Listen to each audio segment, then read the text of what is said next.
is here. So, pwede po bang, Mrs. Diskaya, pwede po bang ibalita nyo sa amin, ikwento nyo sa amin yung mga napanood namin sa inyo sa television na sinasabi ninyo. Kailan po kayo unang nagkaroon ay kumita ng bilyon sa construction industry? Anong taon po yun?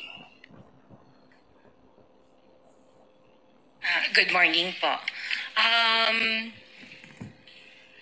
Billion po.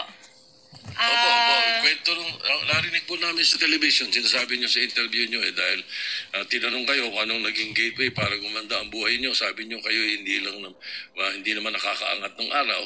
At tapos sabi niyo ay noong DPWH na kami. Yun po yung sagot ninyo eh. So, at tinanong kung magkano at sabi nyo bilyon. Kailan po itong unang bilyon na kumita kayo sa DPWH? For the knowledge of everyone, so St. Gerard, Alpha and Omega, we have been in the construction business for 23 years. So I would presume na in the 23 years, pwede naman siguro kami po kumita. Yung billion, when I said DPWH, because prior to that, we were in local government. So ang hirap makasingil sa local government. They spliced the video that was taken of me and just mentioned the DPWH. So, contractor na po kami for 23 years. So you're saying that the television station and the persons interviewing you edited your answers? I think so, sir, kasi I did mention that I was doing local government as well as private po. Yeah, if I may, with the permission of the chairman, Senator President Pro Tem. Ma'am Sara, ano ba naging trabaho niyo bago kayo pumasok sa mga kontrata sa gobyerno?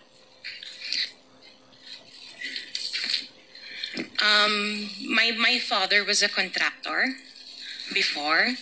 Kontrata rin pero sa? yes po, for LGU po. LGU, and then ako I worked sa ibang bansa. Yun po. Anong work mo sa ibang bansa? I was a dental receptionist and an orthodontic nurse. So you are a doctor? Nurse? No po. Yung asawa mo, ano trabaho? He works sa isang development corporation, and him and his brother were parang private contractors sa subdivision namin. Paano kayo, how were you enticed to join the mga kontrata sa DPWH? Who influenced you? Wala naman po. Nakita namin on PhilJeps na may mga projects na pwede palang mag-join. So we joined the bidding na we know that we were qualified for. All right, Mr. Chair, I would like to reserve all my questions if my turn comes already. Thank you, Mr. Chairman, to continue. Senator, Mr. Chairman, Mr. Chairman, okay, with the permission of Senator Minority Leader. So, the Minority Leader. Ma'am, very clear man yun sa video na sinabi mo. Kung kailan kayo kumita ng malaki, sabi mo, noong nag-DPWH na kami. Ngayon, gusto mong i-attribute yung wealth ninyo going back noon pa sa tatay mo, noong nagsimula kayo ganon. Pero very clear, the video won't lie. Sinabi mo, noong nag-DPWH na kami. Yes po. So, kailan ba kayo nag-DPWH? Parang sometime in 2012, nag-start kami with DPWH. Can you be definite with your answer? Parang 2012? Oh, please, because you're under oath, please. Yes po. Make sure of your answers. Sometime in 2012, we started with DPWH. We started with joining biddings. Pero prior to that, we were with local government. Yung mga flood control projects, kailan kayo nag-engage ng flood control projects sa DPWH? Siguro mga 2016 onwards. Please make sure of your answer. Yes po, 2016 onwards po. 2016 onwards. Yes po. 2016 onwards. May follow-up Yeah, yes, ka sir. ba? Yeah, Okay. go ahead, sir. Go ahead. Alright. Kasi based on your... Una sa lahat, ano, we would like to clear the reason that we're asking you this, and centering on you at the start. Ganon din ang gagawin naming takbo doon sa ibang mga kontratista rito na naibitin natin na nasa top 15 ng presidente. Nasa top 15 ng presidente, may mga flood control projects, merong guni-guni, merong ghost, merong nagawa, may nagawang palpak, okay, may nagawang tama. Ngayon,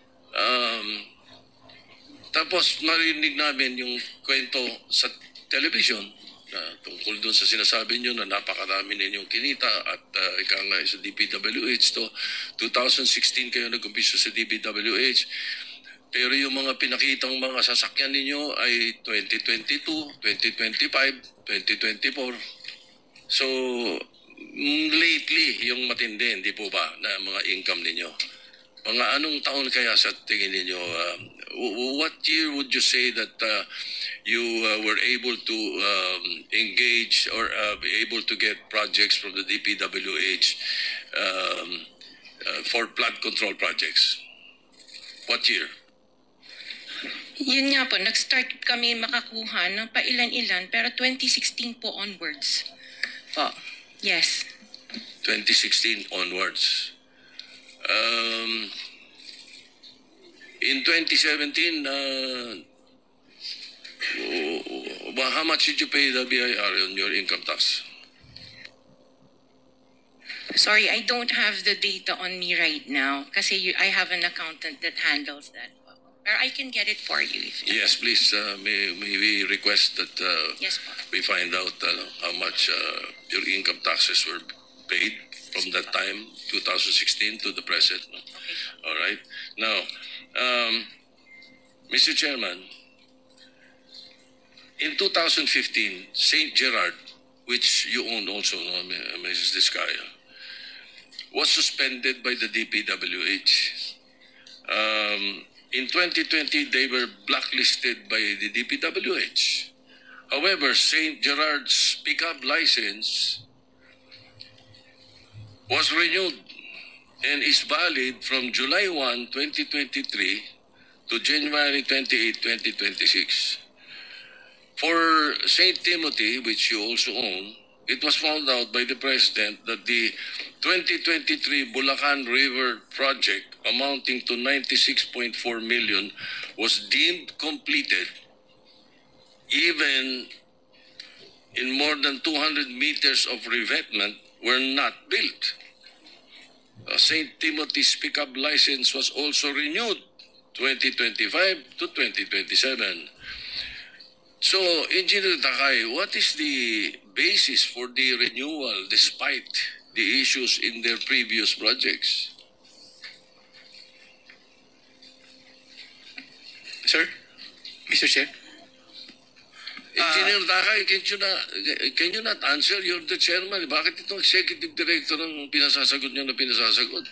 Yeah, the blacklist that was issued by the DPWH, Your Honor, has certain time limitations. So, once a notice that the project has been completed, then the blacklist is lifted. And pickup actually limit of responsibility is we can only institute disciplinary action upon a complaint or a verified violation. Ibig sabihin, pag walang nagko-complain, sige lang na sige.